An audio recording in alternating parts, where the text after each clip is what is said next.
Allah is great. Allahu Akbar, because this is the chantation you do when the enemy is killed, when you win. So if it was a victorious day for the Iraqis, when they land a Scud missile, it will be Allahu Akbar on the freeway. I know nobody could hear me now. And when I went to my apartment home, the rest of the apartment complex were also Arabs from the Middle East. We'd get together in my apartment, watch the Gulf War, and we would be praising Allah every time there was some incident where Americans got killed. But it wasn't the same face that we put on when we were in an American environment. In an American environment, you played different scenario. You acted as you are on their side. So there's this whole facade that is hidden from the Muslim, from the West, of how Muslim fundamentalists who want to propagate jihad in America can act publicly. Is what we are witnessing today a clash of civilizations? We ask that of noted Palestinian scholar and professor of English and comparative literature at Columbia University, Dr. Edward Said. No, I don't think so, and I think the whole thesis is a bit of a false one, because in the first place, civilizations are not, you know, little packages that are kind of completely detached from each other. They're all connected in one way or another, and you know, so-called Western civilization has many elements of Islamic and Confucian and Latin American and Russian, all the things that. The basis of prophet of this new version of Islam as a religion of peace and tolerance was Edward Said, who established in all universities and in academia this Islamic vision of peace. On this basis, the whole history of dhimmitude and jihad disappeared. Edward Said, who in his book Orientalism posited that criticism of the Islamic world on the part of Westerners was racist and imperialist. It is spread in order to make political points, to accustom Westerners to the idea that Muslims are here to stay in the United States and that they must not be questioned in terms of their loyalty to the secular framework of Western society, of the United States and of Europe as well. That they must not be questioned in this, despite Islam's historical, political character, because Islam is a religion of peace. And this fiction has become so entrenched in American public discourse as to be practically beyond question, such that anybody who does question it is immediately branded as a racist, a hate monger, a bigot. And this is a very effective tool in a country where racism is the cardinal sin above all, to silence any effective debate about the continuing attachment of Muslim immigrants to Sharia law and their intentions toward the secular systems in which they now reside.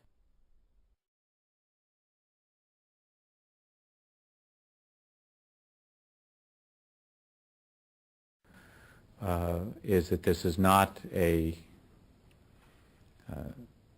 clash against Islam or Arabs.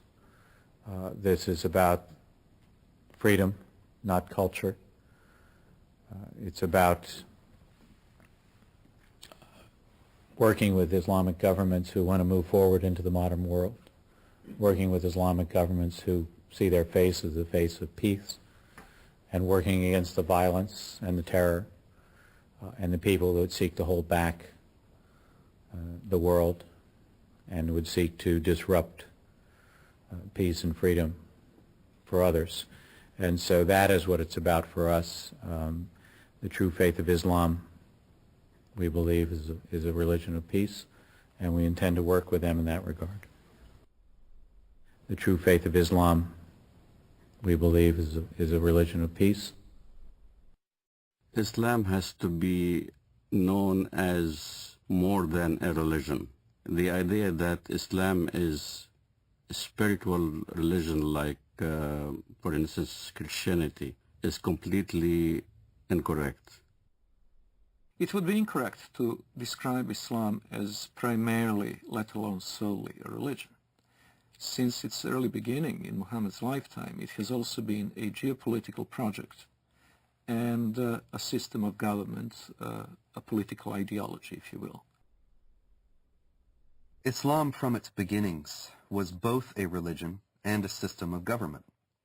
For example, the Islamic calendar doesn't base year one from the time that Muhammad was born or the time that Muhammad received his first revelation from God, which I think are both what Westerners might expect, but from the time that Muhammad became the leader of an army and the head of state in Medina. This is the beginning of the Islamic calendar because in the Islamic understanding, Islam is a political and social system as well as an individual faith. In Islam, the separation between temporal, secular, and religious power is not only impossible, it is heretical.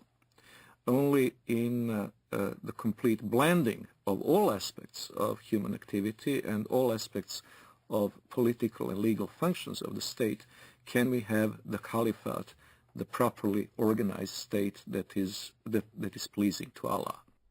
When Westerners think of religion, whether it's Islam, Christianity, Judaism, Hinduism, and all the isms in the world, Westerners think that it's a personal issue.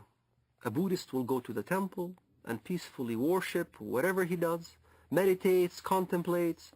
A Jew goes to a synagogue and does his mitzvot, his good deeds. A Muslim goes to the mosque, pays zakat, alms, or go to the pilgrim al-Hajj in Mecca, or a Christian goes to church on Sunday. They think it's a personal issue, that religion is a personal issue.